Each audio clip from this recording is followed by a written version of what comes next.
Kembali lagi bersama saya Pirgi Ahmad Tipaldi. Kali ini saya akan membahas pembukaan catur yaitu bridge variation dalam two knight defense atau pertahanan dua kuda. Dimulai dari E4 E5, kuda F3, kuda C6, gajah C di C4, kuda F6, kuda G5, D5, pion kali langsung kuda D4. Ya, setelah video sebelumnya yang membahas apabila putih menggerakkan pionnya menuju D6, di sini saya akan membahas apabila putih mencoba untuk mengancam kuda yang berada di D4 dengan C3, jelas. Ya, jadi di sini sudah jelas. Hitam terancam diserang kudanya, dan langkah terbaik yang dapat dilakukan hitam atau main line pada saat ini ialah B5. Tujuannya ialah menukar kuda dengan gajah. Sudah jelas bahwa gajah yang berada di C4 sangat aktif menyerang petak di F7. Jadi di sini hitam ingin mengeliminasi gajah terang putih agar petak F7 dapat teramankan. Dan sayangnya kuda hitam pun di sini sedang terserang. Jadi di sini hitam harus melakukan sesuatu. Tetapi sekarang giliran putih, dan ada beberapa jawaban yang dapat dilakukan oleh putih. Sudah jelas bahwa putih tidak dapat memakan pion yang berada di B4 karena akan dimakan oleh kuda yang berada di D4. Pion yang berada di B5. Dan kita akan menelaah variasinya satu-satu. Pertama, bagaimana jika putih memakan kuda yang berada di D4? Ya, di sini hitam dapat memakan gajah, dan setelah putih memakan pion E5, di sini kita dapat memakan pion yang berada di D5. Sudah jelas, tujuannya ialah discover attack kepada kuda yang berada di G5. Ya, di sini putih harus melakukan sesuatu. Tetapi di sini putih dapat melakukan skak dengan menteri dan sekaligus menyerang pion yang berada di C4. Ya, setelah mengamankan rajanya, di sini menteri dapat memakan pion dan kita dapat memakan kuda. Kuda di D5 sudah jelas menggantung. Jadi putih sudah pasti akan memakan kuda. Dan setelah benteng D8, di sini hitam memegang di sini hitam unggul dalam perkembangan perwira.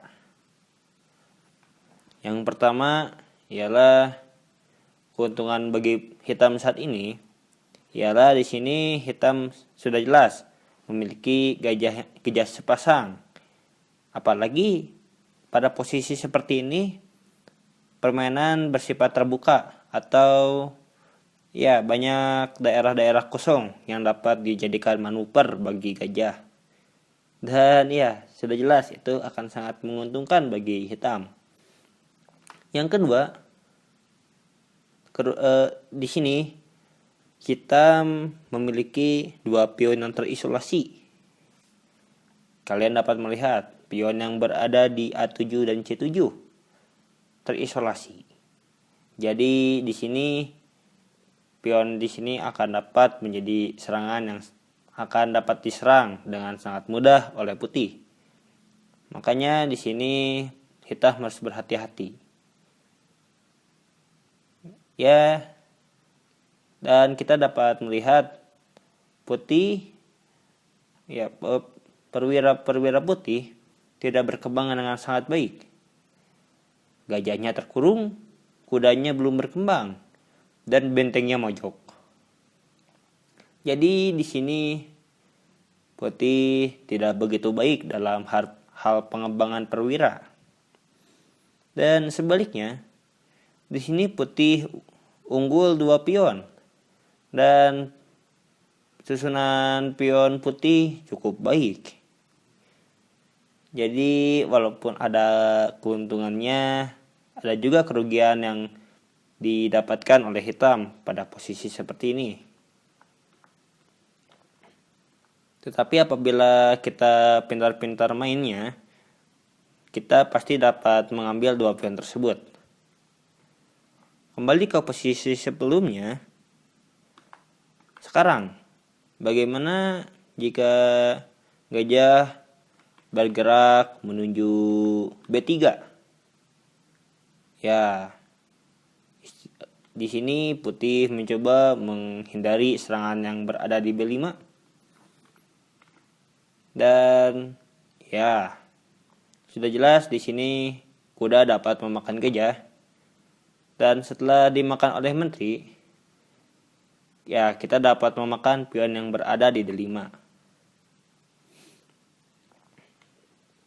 Karena menteri dan pionnya sedang terserang, di sini putih mau tidak mau harus memakan menteri hitam, dan setelah dimakan oleh kuda, ya lagi-lagi di sini hitam unggul dalam hal pengembangan perwira.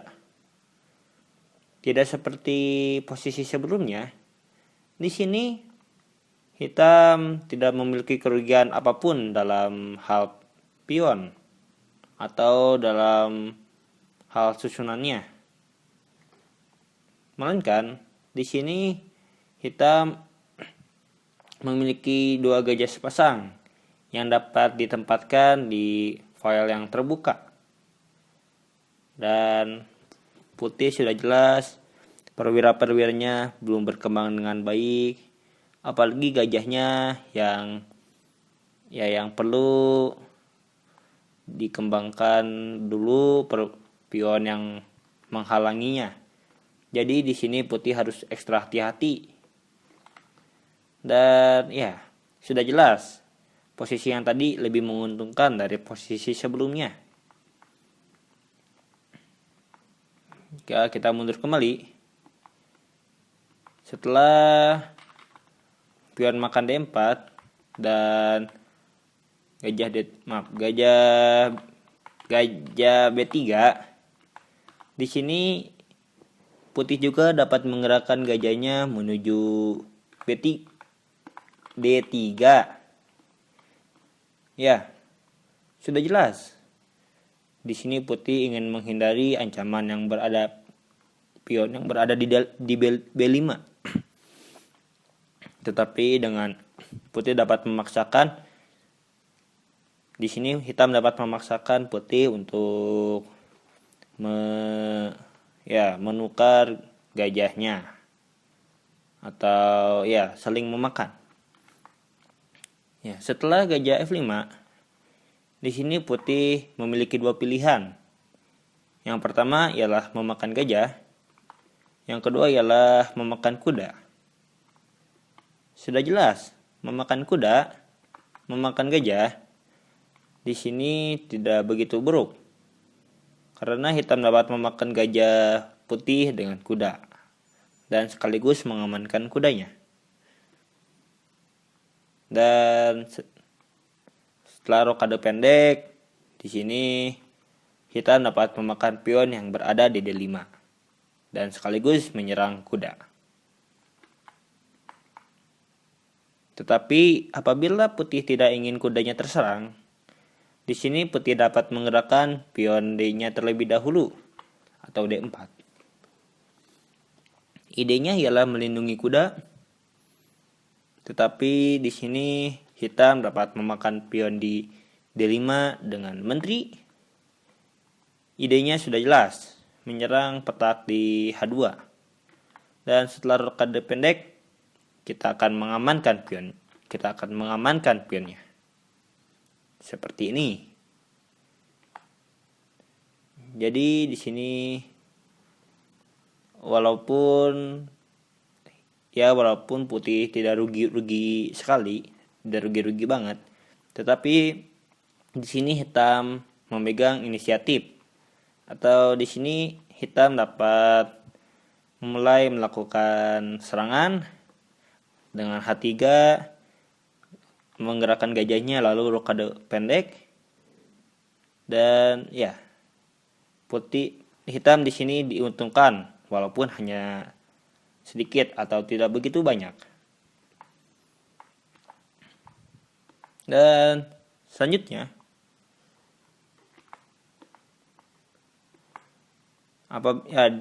tetapi di sini suatu hal yang fatal apabila putih memakan kuda dengan pion.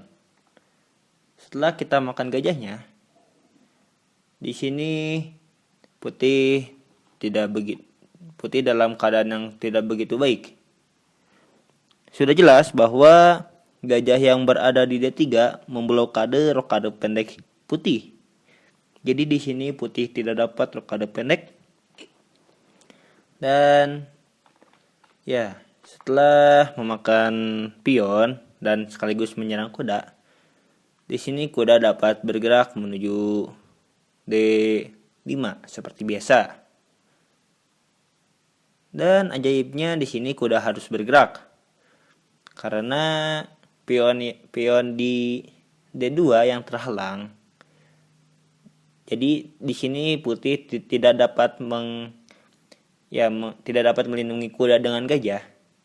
Jadi kuda di sini harus bergerak. Ya, misalnya kuda bergerak menuju F3. Di sini hitam dapat mengancam.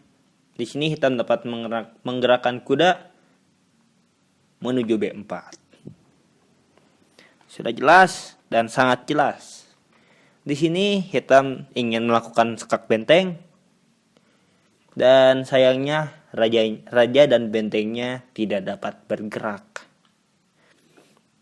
Jadi mau tidak mau, pada posisi seperti ini putih harus mengamankan petak di C2 dengan kuda A3. Ya, jadi di sini kita dapat sekilas kita melihat putih tidak dapat diserang lagi. Tetapi sayangnya tidak. Di sini hitam dapat menggerakkan menterinya menuju D5 dan mengancam mat 2 di E4.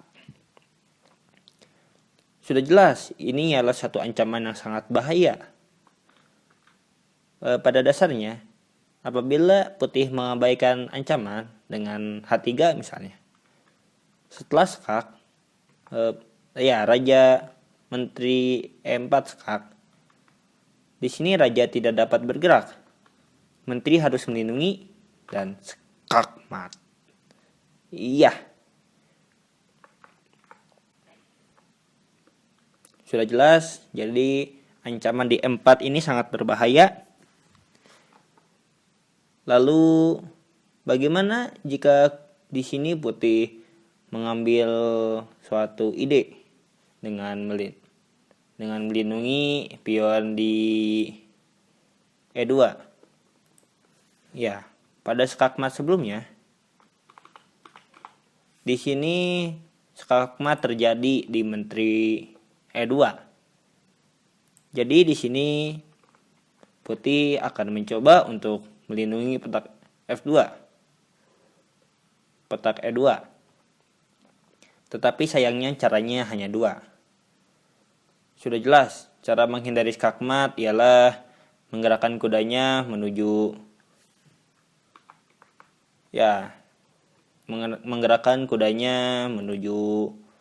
D4 dan mengorbankan kudanya.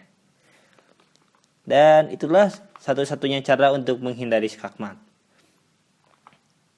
Bagaimana jika putih menggerakkan kuda menuju G1? Iya, di sini hitam dapat menusuk menuju H2, dan benteng pun tewas. Ancaman skakmat serangan kepada benteng. Jadi sudah jelas bahwa gajah D3 bukanlah langkah yang baik. Lalu bagaimana dengan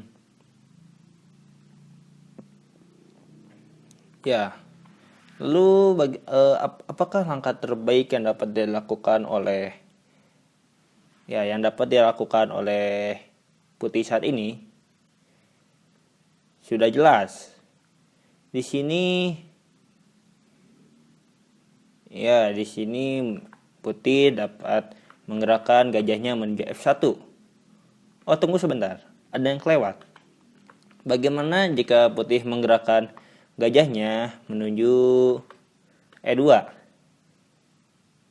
Ya, di sini hitam dapat langsung memakan gajah. Dan setelah putih memakan kuda, kita akan makan pion. Setelah rokade pendek, mengamankan pion di H2 maksudnya. Di sini hitam dapat menggerakkan gajahnya menuju G7. Ancaman mat 1 di H2. Ya.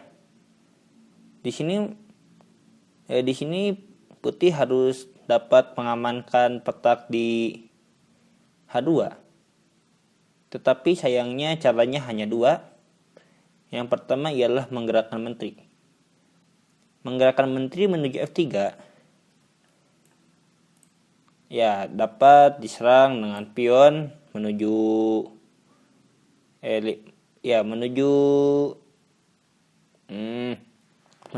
E4. Dan apabila putih menggerakkan bentengnya, tujuannya ialah memaku pion, maka gajah E7 sudah pasti akan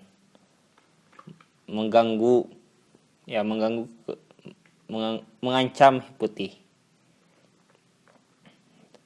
Ya, jadi putih mau tidak mau harus menghadapi hal tersebut